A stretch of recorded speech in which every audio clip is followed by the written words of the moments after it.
In Congressional District 2, it's the rematch between Democratic Congressman Ron Barber and Republican challenger, retired Air Force Colonel Martha McSally.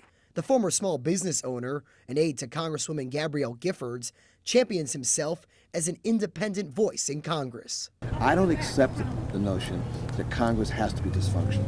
I don't accept the notion that we have to have gridlock. I've worked with many Republicans who want to change that approach. The first female to fly in combat believes her military background makes her the more qualified candidate. If people are concerned about their safety, if they're concerned about national security and they're concerned that the administration is not doing enough to keep us safe, the best thing that they can do is elect someone to Congress who has a background in this. 2 years ago, Representative Barber barely beat McSally. Less than 2,500 votes decided the race. This time around, the campaigns, national party committees, and outside groups have shelled out big bucks on TV ads, many of the attack variety. When it comes to the border, Ron Barber is missing in action. With Martha McSally, the struggling middle class has to work even harder to find their footing. Barber and McSally say the economy is still the most important issue on voters' minds. Both talked about making sure the University of Arizona has the research money it needs so programs like Tech Launch Arizona can continue developing new companies. There's all kinds of things that we can and must do to generate more jobs. High tech, all across the board, construction, all of those things are critical. And it takes someone with small business background to know how to get these done. McSally says an obstacle preventing job growth is Obamacare. I've talked to small business owners who, seeing the employer mandate coming, have laid people off to get below the 50-person mandate, have put people on part-time instead of full-time. Premiums are going up. McSally says she likes other parts of the Affordable Care Act, but says it's the wrong cure for a broken health care system. People with pre-existing conditions, there has to be a way for them to be able to get health care. Kids should be able to stay on their parents' insurance till they're 26. Women shouldn't be paying more than men for health care. We can all agree on that. But why do you believe Obamacare is working? Well, it's working in certain areas, but not in others, and that's been my position from day one. We don't need to call it perfect, as some people do, or worthless, as some people do. The truth is always in between, and that's what I'm fighting for, to fix the law, to make it better, and to keep the benefits that are so useful for many people in my community. Both candidates agree the government has failed to secure the southern border, which stretches for 83.5 miles in District 2. We need more forward operating bases. We need to move our mobile surveillance systems to the border. We can stop this flow, and I believe it's imperative that we do so. We can agree that we need Border Patrol agents at the border and that the strategy has failed, but he's had 3 years to get Homeland Security to change the strategy and it's not happening.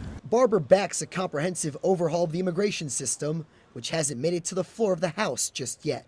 The immigration bill that came out of the Senate, which was bipartisan and sponsored by Senators Flake and McCain, certainly would add a lot of resources to border security, about $40 billion. Could you see yourself getting behind that bill, which again came from our two Republican senators? Yep. And I appreciate the work that was done there, but when I'm out and about in this district, which I'm applying for a job to represent, what they are looking for is more of a step-by-step approach. A main issue in Congressional District 2 interrupted our interview with Representative Ron Barber. You know, the Army, the Air Force calls it a warthog because it's so ugly, but I'll tell you, the troops think it's beautiful when it shows up. Congressman Barber has worked with a bipartisan coalition to stop the Pentagon from starting to ground the A-10, the main aircraft stationed at Davis-Monthan. When I was in Afghanistan 3 months ago, and I asked Marines and Army personnel on the ground, if there's one thing that I can do when I go back to Congress to support you, help you, what would that be? They said, save the A-10. Almost unanimously, that was their response. Barber says he wants an independent study done to prove the Pentagon wrong when it says other aircraft can provide the same air-to-ground support for our troops. Armed with that, we will be able to develop a longer-term funding for the A-10. With her experience commanding an A-10 squadron and flying the Warthog in combat over the Middle East, Republican challenger, retired Air Force Colonel Martha McSally, says she's better suited to fight for the A-10's future. The A-10 is only funded until December 11th. It has not been saved. The decision will be happening after the election, whether it's funded for the year. Is this just an uphill battle for whoever is representing our district to go up against the Pentagon, which has basically said this plane has passed its prime?